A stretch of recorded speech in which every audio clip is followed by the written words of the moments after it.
La PNL es la programación neurolingüística, ¿no? Una de las ideas es de que pueda reformularse a sí mismo. ¿Qué ocurriría si el cerebro directamente se saltara el proceso y tuviera siempre de referencia el propio objetivo, ¿no? Pues la PNL puede hacer que nos saltemos el proceso y sea gimnasio, resultado y me salto el proceso, ¿no? La pregunta es, cuando sale una determinada articulación comunicativa, ¿de dónde viene y qué está revelando de nosotros mismos? Yo no puedo, yo no soy capaz, yo soy una impostora. Ya, si hubiera hecho aquello. Oye, ¿qué te estás diciendo ahí dentro? ¿Y cuáles son las experiencias que anteceden eso que te estás diciendo? Las palabras son solamente el envoltorio. ¿Qué es el PNL para que la gente lo entienda? La PNL es la programación neurolingüística, ¿no? Que es una herramienta que nace de John Grinder y Richard Bandler, que eran un matemático y un lingüista que se dedicaron a analizar, a tratar de encontrar cómo modelar a tres grandes terapeutas que en el siglo XX estaban obteniendo un resultado bastante excepcional a nivel terapéutico, que al final es lo que buscamos todo, cómo ayudar al otro, no tanto dogmatizar una herramienta, sino ver cómo podemos ayudar. Esos tres terapeutas eran Milton Erickson, Virginia Satir y Fritz Perls, que Fritz Perls mucha gente lo conoce porque es el padre de la Gestalt, ¿no?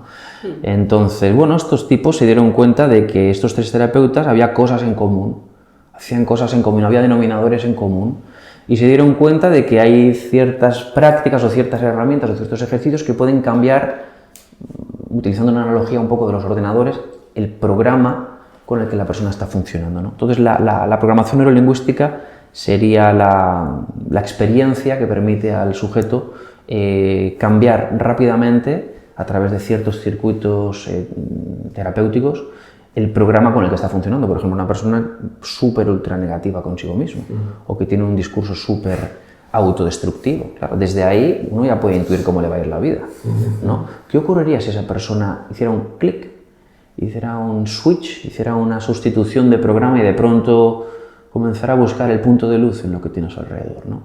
La PNL busca una acción inmediata en ese sentido. Y en mi caso en concreto, que de hecho hice toda la formación de PNL, soy trainer, de hecho doy formación sobre ello, la verdad es que es muy interesante también como tenerla en cuenta, ¿no? En la terapia, porque a veces hay personas que vienen muy frustradas de procesos terapéuticos muy largos y en una o dos sesiones con el servicio de la PNL se pueden desbloquear cosas muy interesantes, ¿no? Y digamos entonces que es como cambiar el autoconcepto que tiene uno de sí mismo o algo así. En parte sí, digamos que el autoconcepto estaría, digamos, en las profundidades, en las entrañas del típico iceberg que vemos, ¿no? Donde la superficie es la conducta de la persona y cómo nosotros vemos a través de su comportamiento. El autoconcepto está en las entrañas junto con sus creencias personales o limitantes, ¿no? Entonces, una de las ideas es de que pueda reformularse a sí mismo, ¿no? Que pueda encontrar otro tipo de adjetivos que le definan, ¿no? Pero no es algo teórico o algo que se pueda trasladar a través de la palabra, sino que es una experiencia, es decir, se trata de ejercicios que permiten a la persona tener una experiencia que rompe con el patrón que estaba fijado. He leído, no sé si es correcto, ahora me lo dirás, que en la programación neurolingüística existen los llamados anclajes, ¿vale? Entonces, ¿podrías explicarnos qué son los anclajes y cómo se utilizan en la programación neurolingüística? El anclaje no deja de ser un poco la recuperación del clásico perro de Pavlov, ¿no? ¿Os acordáis del perro de Pavlov, no? Pavlov decía que era capaz de conseguir que un perro salivara escuchando una campana. Claro, es absurdo. ¿Cómo va un perro a escuchar una campana y ponerse a salivar cuando el proceso de salivación es la preparación a la digestión, ¿no? Pero claro, ¿qué ocurre cuando tú tocas la campana y enseñas comida? Claro, el perro levanta los oídos y luego saliva. ¿Y qué pasaría si lo hicieras muchas veces? Tocas la campana, enseñas la comida y cada vez que vas a darle comida, previamente tocas la campana. ¿Qué ocurriría si después de, 100 veces no hay comida pero tocas la campana? ¿Cuál sería la reacción del perro? Resultó que salivaba. Eso es un anclaje. Has condicionado un estímulo neutro, lo has adherido a otra circunstancia y de golpe, sin el estímulo comida, ese estímulo neutro que era tocar la campana ha quedado condicionado y ahora produce esa respuesta de salivación. Eso es un anclaje. Es decir, Por ejemplo, si buscarais tener un programa de fácil acceso, que fuera un programa de estar centrados, fluidos, por ejemplo, para el podcast, ¿no? A partir de ahora, cada vez que vais a grabar un episodio de podcast, vais a, previamente, en 2 minutos, buscar una experiencia de centro, de lucidez mental, de éxito, ¿no? ¿Qué pasaría si cuando lo practicarais, buscaréis un gesto? Como por ejemplo, cada vez que lo practiquéis y encontréis esa experiencia de estoy lúcido, estoy centrado, me revisualizo en una experiencia previa en la que estaba funcionando increíble, y buscar un gesto, y cada vez que tuvieras experiencia de estar en pleno bienestar, buscaras de gesto. ¿Qué pasaría si un día, sin hacer ese ejercicio de búsqueda de esa experiencia visual, simplemente colocarais esas manos ahí, cuando las habéis colocado 100, 150 veces previamente, acopladas a esa experiencia agradable? ¿Qué ocurriría? Es algo que lo dejo en el aire, creo que es algo importante que lo experimentemos, pero eso es un anclaje. Por eso veremos muchas veces conferenciantes que tienen gestos rutinarios antes de por ejemplo, hablar en el congreso, ¿no? Gente que tiene gestos ya normalizados, ¿no?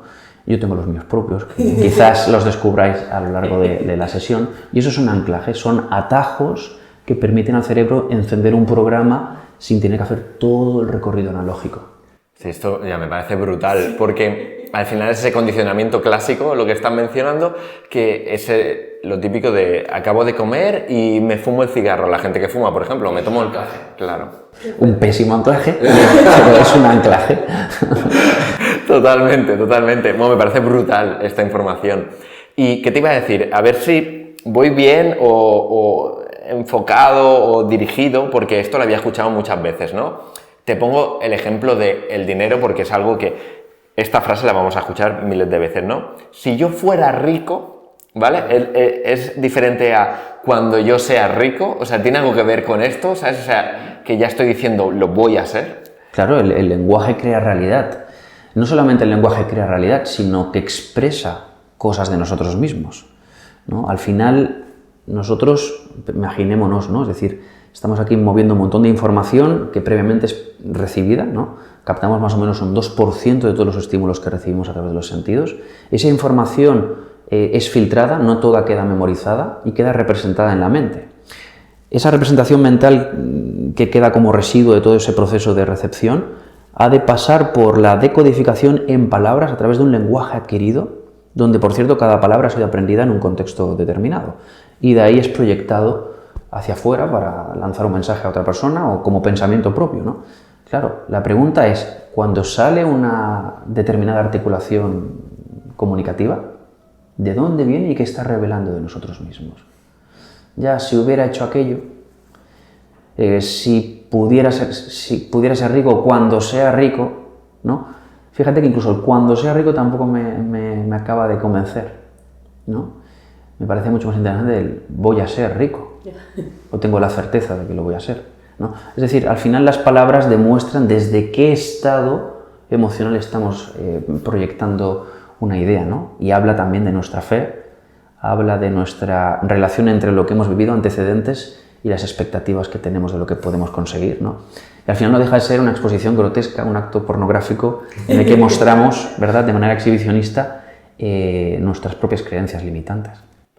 Claro, a mí me parece brutal esto, por el simple hecho de escuchar de verdad a una persona, ¿no? O sea, escuchar realmente qué es lo que está diciendo, puedes conocerla más que él mismo o ella misma, ¿no? Sí, de hecho hay un señor que se llamaba Alfred Korzybski, que es el padre de la gramática transformacional, que él decía que la única manera de que dos personas realmente se entiendan, él parte de la idea de que no nos entendemos, ¿eh? O sea, que vete a saber aquí las películas subjetivas que nos estamos haciendo, ¿no? Igual son monólogos que están intercambiándose, ¿no? Pero él decía que la única manera de que dos personas pudieran entablar un diálogo y se entendieran sería que, por ejemplo, yo cuando hablo con Miriam, yo tuviera un diccionario de lo que cada concepto o palabra significa para Miriam, es decir, cuál es el índice de referencia, el origen de aprendizaje de esas palabras, y que Miriam tuviera un diccionario sobre mí. Y entonces quizás empezaríamos a entendernos, ¿no? Imaginaos esto en política, imaginaos esto en cuestiones de negociación, de diplomacia. Por eso muchas veces sacamos prejuicios y conclusiones en nuestras relaciones, estamos convencidísimos de que hemos entendido un carajo de lo que el otro ha entendido, y a lo mejor no sabemos ni por dónde la gallina mea, y no tenemos idea alguna de lo que el otro está queriendo decir, ¿no? Entonces es un tema muy complejo la comunicación, pero se puede desentrañar. Y cuando la empiezas a desentrañar y te quedas con la esencia, se puede realmente obtener información muy rápido de las personas que están frente a ti. O sea, para sintetizarlo un poco, digamos que no es solo el hecho de escuchar a la persona, sino el concepto que yo tengo de esa palabra que él ha dicho o ella ha dicho, ¿no? Absolutamente. Hay un ejercicio que hacemos en las empresas que consiste, lo pueden probar en sus casas, ¿no? Cogemos un papel y un lápiz y hay una regla que es, bueno, hay dos reglas, una no vale hablar en voz alta y dos no vale copiar, la segunda no siempre se cumple, y consiste en que yo digo una palabra random y las personas tienen que dibujar lo primero que les viene a la cabeza por asociación libre, ¿no? Y es muy interesante que cuando tú colocas una palabra concreta como, no sé, pera o cámara o mesa, más o menos, con ciertas diferencias de tamaño y, bueno, luego también implica el tipo de destreza que tenga cada uno dibujando, ¿no? Más o menos es lo mismo, pero cuando tú utilizas una palabra abstracta, justicia, amor, odio, deseo, anhelo, bien, mal, miedo, no se parecen en nada. O sea, a veces lo que el dibujo es lo contrario. No solamente es que sea diferente, es que es lo contrario. Por eso es muy interesante cuando uno escucha a políticos, ¿no? Democracia, esto... Porque hay que defender la democracia, ¿no? Lo dice este y lo dice el del lado contrario, ¿no? Pero ¿qué significa para ellos esa palabra realmente? O justicia, o legalidad, o constitución, o... ¿no? Todos defienden las mismas palabras, pero en cambio están en ángulos diferentes, ¿no? Y es porque el índice de referencia de la palabra es distinto. La metainformación, la información subyacente es distinta. Las palabras son solamente el envoltorio. ¡Qué fuerte! Es que estoy ahora mismo...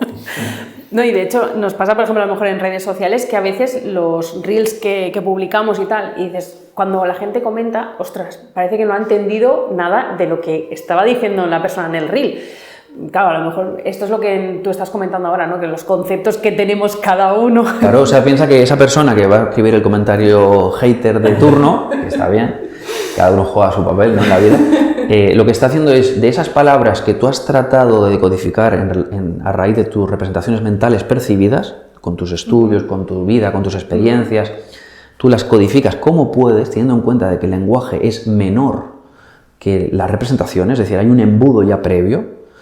Tú lo lanzas, pero eso que tú estás lanzando va a llegar al cerebro del hater, lo va a percibir como pueda, va a captar un 2% en base a su propio sesgo de confirmación, lo va a filtrar y lo va a transformar en lenguaje a través de su obsesiva manera de escribir. Ya sabe lo que pone ahí. Él estará convencido de que lo que pone tiene certeza, pero en verdad será un acto de confesión. Estará confesando cómo ve el mundo, quién es esa misma persona. ¡Qué fuerte! Por lo tanto, invitemos a los haters a participar en este podcast, porque va a ser maravilloso ver todo el abanico de confesiones grotescas que podemos encontrar ahí. ¡Qué fuerte! Es brutal, sí, sí. En el caso, por ejemplo, la PNL también nos puede ayudar a cambiar hábitos de vida pues, menos saludables por más saludables. Es decir, la persona que fuma o que come mal, cambiar ese hábito. Sí, es una de las maneras de trabajar. Vale. Yo muchas veces, por ejemplo, con lo que es la adicción a la nicotina o el trabajo de deshabituación a la nicotina, trabajo directamente con hipnosis, ¿no? Hago una previa entrevista y luego trabajo con hipnosis. Pero sí que es cierto que la programación neurolingüística es muy útil para el cambio de hábitos. Por ejemplo, los que nos escuchan y les gustaría comenzar a cuidar su cuerpo, ir al gimnasio y ponerse en forma como Óscar, por ejemplo, pues es interesante que lo que va a hacer la PNL con algunos ejercicios es que la persona no se centre inconscientemente en el proceso de ir al gimnasio, que es muy tedioso. Imagínate ir al gimnasio y pensar, wow, tengo que hacer la bolsa. Tengo que hacer la bolsa, pero claro, necesito una bolsa dentro de la bolsa para la ropa sucia. Y debería incluso una segunda bolsa para poner las chanclas, porque claro, me tendré que duchar ahí. Y ahora que hablas de ducharte y el champú, porque en el gimnasio al que voy, el presupuesto no llegaba y no hay champú. Tendría que poner champú, porque, en fin. Y encima que voy a llegar ahí, que tengo un rato para llegar, qué pereza, qué cansado estoy. ¿Y a qué? A sufrir, a cargar peso, a hacer movimientos rutinarios que ya hice ayer. Y encima luego me voy al baño a ponerme la ropa limpia y voy a estar rodeado de tipos en pelotas y tampoco era de mi interés verlos, ¿no? Entonces, ¿por qué tendría que ir al gimnasio cuando estoy aquí en casa? La mar de bien y tengo Netflix y puedo ver cualquier cosa, ¿no? Cuando uno se centra en el proceso tedioso, el hábito no va a tener posibilidad de incluirlo. Pero ¿qué ocurriría si la mente se saltara ese proceso en el inconsciente y directamente fuera el resultado anhelado? Y es que quiero ir al gimnasio, pum, me veo en verano disfrutando, estoy en forma, me siento funcional, estoy más elástico, más resistente, me gusta más verme al espejo, me siento más confortable, más seguro de mí mismo. ¿Qué ocurriría si el cerebro directamente se saltara al proceso y tuviera siempre de referencia el propio objetivo, ¿no? Pues la PNL puede hacer que nos saltemos el proceso a nivel inconsciente.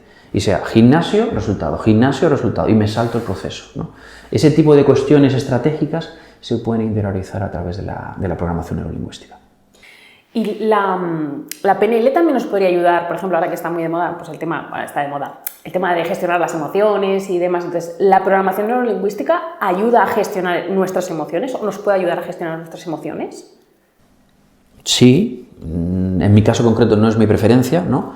Pero sí, de hecho, una de las cosas que promueve la programación neurolingüística de tercera generación es el saber diseñar estados de centro. Un estado de centro es un estado de flujo, hay muchas palabras para designarlo, es un estado en el que yo voy a elegir las emociones que quiero que estén en mi estado. Es decir, como dice Robert Dills, vamos a ser tan buenos en nuestro día a día, en lo que nos proponemos, como bueno sea nuestro estado. Y nuestro estado no deja de ser una configuración, una tabla de mezclas donde hemos configurado unas determinadas emociones. Claro, yo puedo ir a elegir qué emociones me gustaría tener presentes. Eso no significa que seamos inmunes a lo que ocurre en la vida, ¿eh? No quiero tampoco crear aquí utopías, ¿no?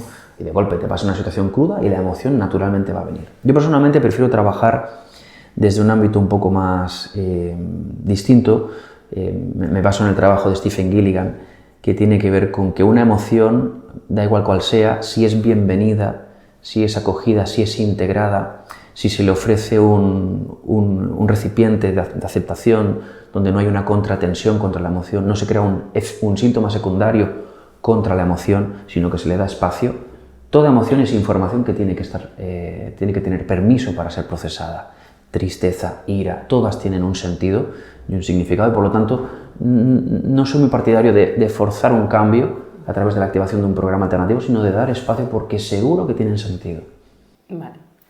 En este caso también la PNL, ¿crees que sería útil pues, para generar motivación en la gente o en equipos de empresas, por ejemplo, o incluso en deportistas para mejorar rendimiento? Y tanto, y tanto. De hecho, la programación neurolingüística puede trabajar, por ejemplo, a través de la visualización o de la recreación de estados ante situaciones futuras, ¿no? Imagínate que cogemos un equipo de trabajo o cogemos un equipo deportivo, de balonmano, por decir algo, y hacemos un trabajo conjunto donde creamos una situación en la mente, creamos una representación mental en la que nos vemos unidos los unos a los otros, nos apoyamos increíble en el partido, cuando uno cae el otro lo levanta y nos vemos levantando al final el trofeo. Pues claro, se puede establecer eso, y hay una parte del cerebro que es la formación reticular o el sistema reticular, que se va a encargar de luego estar buscando esas mismas secuencias, ¿no? Recuerdo un nadador español que compitió en los Paralímpicos en China, que le preguntaron, oye, pero ¿cómo pudiste ganar al favorito que era chino, que tenía el público chino? Y dijo algo así como, ¿y cómo no iba a ganar? Si yo había corrido esa carrera ya 100.000 veces en mis entrenamientos de visualización, ¿no? Entonces, claro que puede funcionar, ¿no? Claro que puede funcionar. He leído también que es útil, por ejemplo, a mí me pasa, ¿no? Tengo poca confianza en mí misma, ¿no? Entonces, he leído que también, no sé si esto es cierto, la programación neurolingüística puede ayudar a tener más confianza en uno mismo, pero ¿cómo ayuda a tener más confianza en mí misma, por ejemplo? Bueno, de entrada, si hay poca confianza en uno mismo, es que hay un autoconcepto determinado que está herido, es lo que llamaríamos en el ámbito más psicoanalítico un trastorno de déficit del yo. Trastorno, olvida la palabra trastorno porque a los psicólogos ponemos la palabra trastorno para todo. Todos tenemos 2 o 3 trastornos, ¿no? No, pero sí que hay un déficit del yo. El yo tiene que saber sus fortalezas, sus debilidades e integrarlas y funcionar, ¿no? Otra cosa es que haya personas que nos coloquemos expectativas utópicas y no seamos realistas y no entendamos cuando hay una limitación, ¿no? Pero de entrada lo que habría que ver es qué antecedentes vitales, qué experiencias previas en la línea cronológica memorizaron ciertas identificaciones o creencias limitantes sobre ti misma, sobre tu autoconcepto, que a día de hoy te colocan en un estado presente de yo no puedo, yo no soy capaz, yo soy una impostora, lo que ven no es realmente lo que ocurre, ¿no? Y toda esa especie de auto boicot que la mente provoca, ¿no? Entonces lo que habría que trabajar es, oye, ¿qué te estás diciendo ahí dentro? ¿Y cuáles son las experiencias que anteceden eso que te estás diciendo? Y si son creencias limitantes y por lo tanto no objetivas, no realistas, las tendremos que sustituir. Es como el niño que suspendió 3 veces o 3 exámenes de matemáticas en el primer trimestre y le preguntan, oye, ¿qué tal te va a ir el examen de aquí un mes? Y el niño dice, mal. Dice, ¿por qué? Dice, hombre, mira, suspenso. Soy malo en mates. ¿Cómo sabes que eres malo en mates? Suspenso. Ajá. Y entonces, ¿cómo tira? Mal. Es decir, la crisis de antecedentes genera una afirmación sobre sí mismo y, por tanto, rompe sus posibilidades de expectativa. Pero la pregunta que le hace este maestro es al niño, le dice, oye, ¿y qué ocurriría si esta vez dieras algo más de lo que diste? ¿Porque diste el 100%? No, el 100% no lo di. Oye, ¿qué pasaría si lo dieras este mes? Uf, qué palo, dar el 100%, no creo que pueda, tampoco sé exactamente qué es el 100%, pero el niño le da la mano, firma el trato y lo intenta.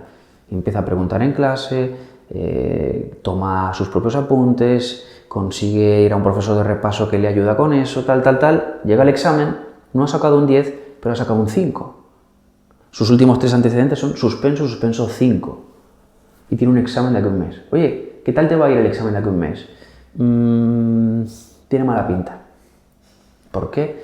Porque las mates no se me dan muy bien. Ya no es soy malo en mates, es las mates no se me dan muy bien. Claro, no puede decir soy malo en mates porque ha aprobado el último. Oye, ¿qué pasaría si mejoraras el proceso? Si todo lo que ha ocurrido fuera feedback, intentaras pulir los detalles. Empezamos temario nuevo, lo puedes hacer. Y ese niño lo intenta y va mejorando y comienza a dedicarle más tiempo y a perfilar y empieza a ver un clic ahí dentro y llega el examen, no saca un 10, pero saca un 7. Suspenso 5, 7. Y tiene un examen de aquí a un mes. Oye, ¿qué crees que va a ocurrir en este examen? Creo que si le meto caña me lo saco. ¿Qué ha pasado? ¿Qué ha ocurrido ahí, ¿no? Esto lo explica muy bien Wayne Dyer en su libro Tus zonas erróneas, ¿no? Una creencia limitante es el fruto de unos antecedentes que están deteriorando la mirada ante las expectativas, pero no están permitiendo darnos cuenta de que no existe fracaso, sino que existe feedback.